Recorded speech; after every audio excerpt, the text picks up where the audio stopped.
예, 안녕하세요. 이번에는 인도형법 제82조 중혼죄를 보도록 하겠습니다. 중혼, 그 두 번 결혼한다는 얘기죠. 겹쳐서 결혼한다는 얘기. 한 법조문 한번 보면은 인도형법 제82조 중혼, 누구든지 남편이나 아내가 생존해 있는데 무효인 혼인을 해서 중혼에 이르는 경우, 그러니까 혼인이 한 번, 또 한 번 있는 겁니다. 이럴 경우 7년 이하의 징역에 처하며 벌금을 병과한다. 예외, 본조는 법원의 정당한 판결에 의하여 기준 혼인이 무효임이 확인된 경우 또는 전 배우자가 후혼 당시 7년간 계속해서 부재인 상태인 경우, 후원 당시 생존하였다는 소식을 듣지 못하였으며 후원 상대방에게 자신이 알고 있는 범위 내에서 이런 사실관계 전달한 경우에도 적용되지 않는다. 제2항, 제1항을 위반한 자가 후속 결혼의 상대방에게 이미 혼난 사실을 밝히지 않은 경우 10년 이하의 징역에 처하며 벌금을 병과한다. 그러니까 결혼을 두 번 하면은 기본적으로 7년 이하의 징역에 처해지는 겁니다.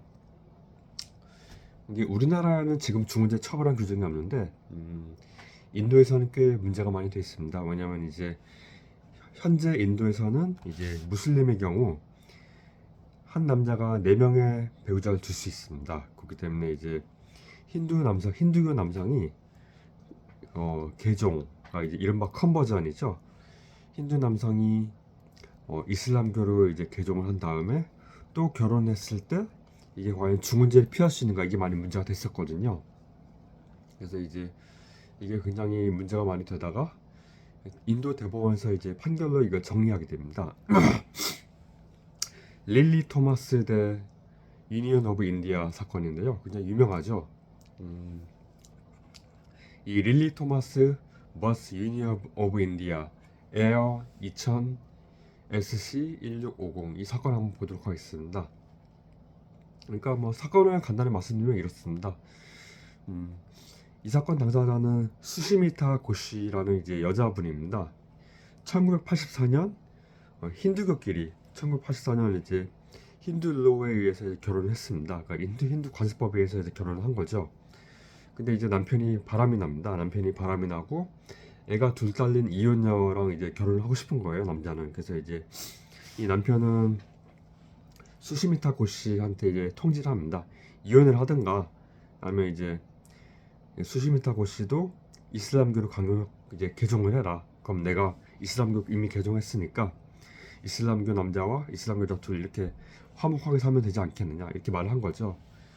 근데 사실 이 남편은 이 개종했다는 종이 서류, 증명서를 받아두긴 했는데 실제로 뭐 이슬람 의식에 참여한 적도 없었고, 이렇게 뭐 이런저런 회사나 뭐 이런 공적 생활에 있어서 그 어디에 있어서도 이제 이슬람교로 개종한 것처럼 나오지는 않았어요. 그러니까 이제 애 둘 딸이 이혼녀랑 결혼하기 위해서 형식적으로만 개종을 했던 거죠.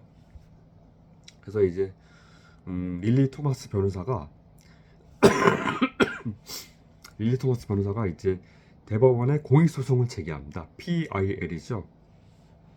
그래서 이 PIL 사건이기 때문에 당사자인 수시미타 고씨가 아니라 릴리 토마스 변호사 이름으로 이제 사건명이 나오게 됩니다. 그래서 인도 대법원은 이렇게 판결을 합니다. 이슬람교 힌두교 남성이 이슬람교로 개종하는 것은 힌두 혼인법에 의한 혼인을 해소하지 못하므로 이슬람교로 개종한 남성이 기존 배우자가 있는데 두 번째 결혼을 하게 되면 두 번째 혼인은 힌두 혼인법 제11조와 제17조에서 무효가 되고, 즉 무효가 된 거죠. 무효가 됐으니까 힌두 혼인, 그 옛날에 했던 1984년 결혼이 그대로 효력이 있습니다. 효력이 있기 때문에 효력이 있는데 또 결혼했죠. 그렇기 때문에 그 사람은, 이 남편은 인도 구형법 제494조, 그러니까 지금 인도형법 82조가 똑같습니다. 인도형법 중혼죄에 의하여 처벌된다. 이게 바로 이제 릴리 토마스 대 유니언 오브 인디아 사건입니다. 이 릴리 토마스 변호사는 이제 다 이름 보시면 알겠지만 여자 변호사입니다. 1928년 케랄라주에서 이제 태어났고요. 이름은 릴리 이사벨 토마스입니다. 인도 케랄라주에는 이제 기독교가 많잖아요.